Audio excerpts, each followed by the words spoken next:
नमस्ते दोस्तों, book tuber विशाल channel में आपका फिर से स्वागत है, जहां हम किताबों और आत्म सुधार की दुनिया का पता लगाते हैं। आज हम डेल कार्नेगी की अच्छा बोलने की कला और कामयाबी बुक के चैप्टर में खुद को डालेंगे। तो चलिए शुरू करते हैं। चैप्टर 11, तैयारी के जरिए बहाव। प्रस्तुति से पहले तैयारी पर विशेष ध्यान देना चाहिए। ठोस तैयारी से प्रस्तुति दोषरहित हो जाती है। सीसिरो, द ऑफिस। शब्दकोश में उन लैटिन शब्दों पर ध्यान दीजिए जिनमें फ्लू का प्रयोग होता है। ऐसे शब्द सांकेतिक भाव प्रदर्शित करते हैं। पहले पहल आसान और आम इस्तेमाल में लिए जाने वाले शब्दों में प्रवाह महसूस होता है। भाषण के दौरान शब्दों का प्रवाह तेज करना आसान नहीं होता। इसके लिए निरंतर अभ्यास और भाषण के दौरान होने वाली गलतियों को सुधारना जरूरी होता है। भाषण में बहाव का स्रोत। मोटे तौर पर कहें तो मजबूत तैयारी भाषण में बहाव पैदा करने का एकमात्र तरीका है। निश्चित तौर पर कलाकार में मौजूद पैदाइशी गुण विशेष महत्व रखते हैं, लेकिन जन्म से प्राप्त गुणों को निखारने के लिए अभ्यास की आवश्यकता होती है। अभ्यास के द्वारा उन गुणों को भी हासिल किया जा सकता है जो व्यक्तित्व में प्राकृतिक रूप से मौजूद नहीं होते। यह उदाहरण प्रेरणादायक हो सकता है। शायद हजरत मूसा की तरह आपको भी गलतफहमी हो कि आप में तत्परता की योग्यता नहीं है। क्या ये सोचना बंद किया जा सकता है कि हम तत्पर वक्ता नहीं हैं? किसी कार्य के लिए तत्परता का मतलब है बेहतर तैयारी से सुसज्जित होना, और वे लोग सदा तैयार रहते हैं जो कार्य को अंजाम देने के लिए बेहतर तैयारी करते हैं। उंगलियों की फुर्ती से चलाने का अभ्यास ताबड़तोड़ गोलियां चलाने में सक्षम बंदूक से ज्यादा महत्वपूर्ण होता है। भाषा में बहाव की कला दो महत्वपूर्ण अवस्थाओं के सीधे अनुपात में होती है। भाषण के विषय और बोलने के अंदाज का पूर्ण ज्ञान होना चाहिए। इस प्रकार भाषण में बहाव पैदा करने के अन्य महत्वपूर्ण सिद्धांतों का बोध होता है। बेहतर तैयारी और निरंतर अभ्यास से भाषण में स्वतः ही बहाव पैदा हो जाता है। विषय के ज्ञान का महत्व। आकर्षक प्रस्तुतिकरण में अभ्यास की भूमिका के साथ कुछ और महत्वपूर्ण पहलू भी होते हैं। विचारों को क्रमबद्ध तरीके से पेश करना, शब्दों का सटीक चयन, सहज व्याख्यान, सही समय पर विराम, आत्मचेतना और कुछ अन्य विशेषताओं का वर्णन इस अध्याय में नहीं तो पुस्तक में कहीं न कहीं जरूर किया जाएगा। आम विषय या विषय विशेष के अनुसार तैयारी की जा सकती है। दरअसल तैयारी की प्रक्रिया में इन दोनों का सटीक मिश्रण होना चाहिए। अध्ययन की ओर निरंतर झुकाव, भावोत्तेजक विचारों का गहन आकलन और जीवन के संघर्षों से जूझने का साहस निपुणता हासिल करने के महत्वपूर्ण माध्यम हैं।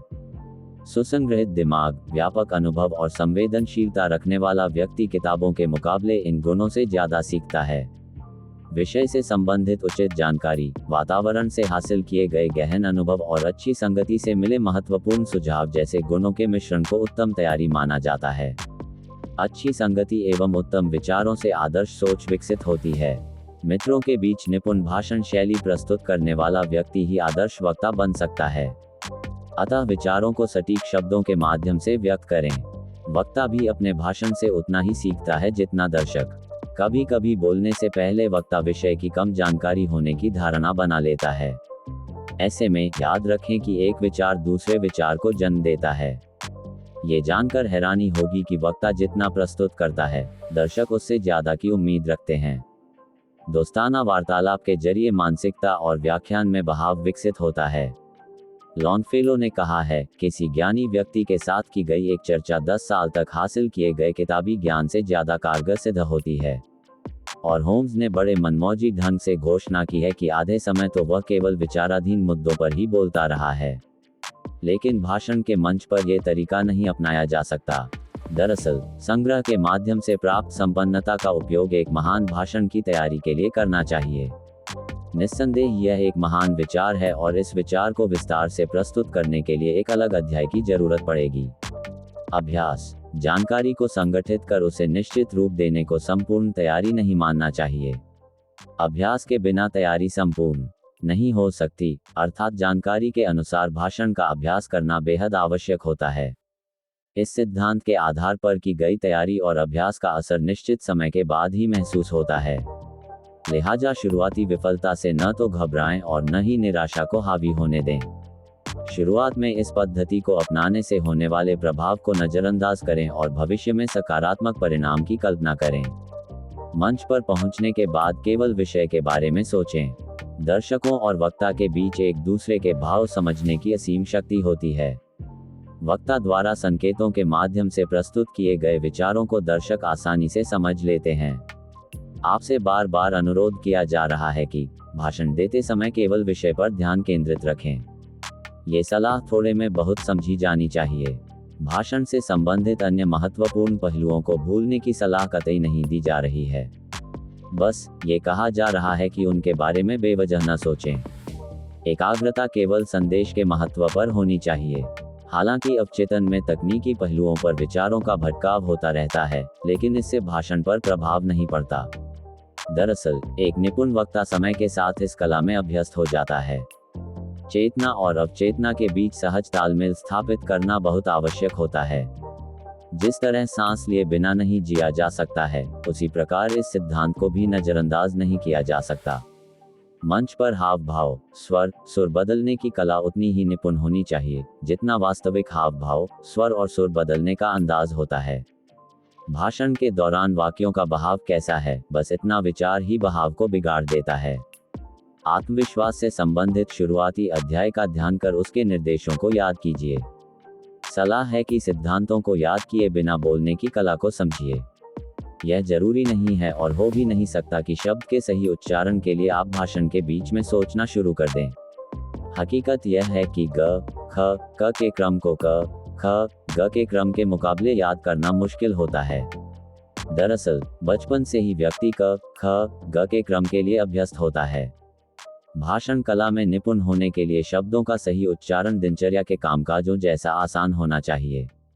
एक नौसिखिए के लिए पियानो बजाने की विधि शुरुआती मुश्किलें खड़ी करती है, लेकिन समय के साथ उंगलियां अभ्यस्त हो जाती हैं। एक समय ऐसा आता है जब पियानो बजाने के लिए उंगलियां खुद ब खुद सटीक सुर पर पानी की तरह तैरने लगती हैं। इसी प्रकार शुरुआती दौर में बोलते वक्त हिचकिचाहट जरूर होती है।